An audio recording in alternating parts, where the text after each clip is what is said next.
નમસ્કાર મિત્રો, સ્વાગત છે આ બધા મિત્રોનો અમારી યુટ્યુબ ચેનલમાં। તો મિત્રો,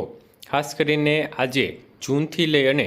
સપ્ટેમ્બર 2024ના ચોમાસા દરમિયાન વરસાદની સ્થિતિ કયા રાજ્યોમાં કેવી રહી શકે છે અને કયા રાજ્યોમાં નોર્મલથી વધુ વરસાદ પડી શકે છે તે બાબતની માહિતી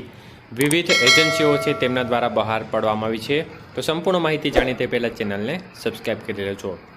તો મિત્રો, ખાસ કરીને જૂન મહિનાથી ચોમાસું શરૂ થતું હોય છે અને સપ્ટેમ્બર મહિના સુધી આ જે ચોમાસાની સિઝન હોય છે આ દરમિયાન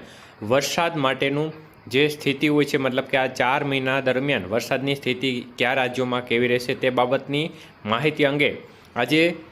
ભારતના જે પુણે શહેર છે ત્યાં દક્ષિણ એશિયાના વિવિધ દેશો છે તેમની એક બેઠક મળી હતી અને આ બેઠક દરમિયાન એક અનુમાન જાહેર કરવામાં આવ્યું હતું, જેમાં વિવિધ હવામાન એજન્સીઓ છે તે સામેલ થઈ હતી, જેમાં ભારતનું જે ઇન્ડિયન મેટ્રોકોલોજીકલ ડિપાર્ટમેન્ટ છે તે પણ સામેલ થયું હતું। ત્યારે આ જે બેઠકમાં જે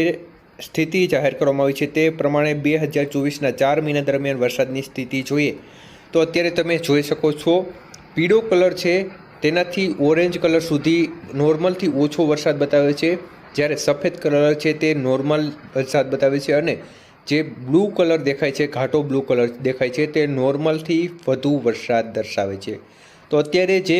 જૂનથી સપ્ટેમ્બર સિઝન દરમિયાન વરસાદની સ્થિતિ કેવી રહેશે તે વિશેની જો માહિતી જોઈએ તો અત્યારે મોટા ભાગના રાજ્યો છે ભારતના, તેમાં બ્લુ કલર અથવા તો તેનાથી ઘાટો કલર એટલે કે ઘાટો બ્લુ કલર જેવો કલર દેખાઈ રહ્યો છે। તો મોટા ભાગના જે રાજ્યો છે તેમાં આવનારા 4 મહિના ચોમાસા છે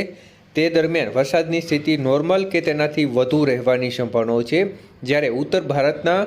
જે પહાડી રાજ્યો છે તેમાં નોર્મલથી ઓછો વરસાદ પડે તેવી સંભાવનાઓ આ જે બેઠક મળી હતી તેમાં અનુમાન લગાવવામાં આવ્યું છે। તો અમુક એવા રાજ્યો છે ત્યાં નોર્મલ નજીક વરસાદની શક્યતા વ્યક્ત કરવામાં આવી છે, પરંતુ મોટા ભાગના રાજ્યો છે પાકિસ્તાન, ભારત સહિતના વિસ્તારો છે આમાં મોટા ભાગના વિસ્તારોમાં ભારે મતલબ કે નોર્મલથી વધુ વરસાદની શક્યતાઓ વ્યક્ત કરવામાં આવી છે। તો ખાસ કરીને જે ક્લાઇમેટ આઈએમડી ખાતે જે પ્રાદેશિક આબોહવા કેન્દ્ર પુણે 2010થી આ બાબતે કામ કરવામાં આવી રહ્યું છે અને મોસમની જે આગાહી અને આબોહવા સેવાઓને વિકસિત કરવા માટે સંકળાયેલ જે દક્ષિણ એશિયાના દેશો છે તે વિવિધ દેશો ભેગા થઈ અને આ બાબતનું આંકલન લગાવતા હોય છે, જેમાં JMA, WMO, IMD, IITM અને NCM, RFW અને અન્ય હવામાન એજન્સીઓ પણ સામેલ થતી હોય।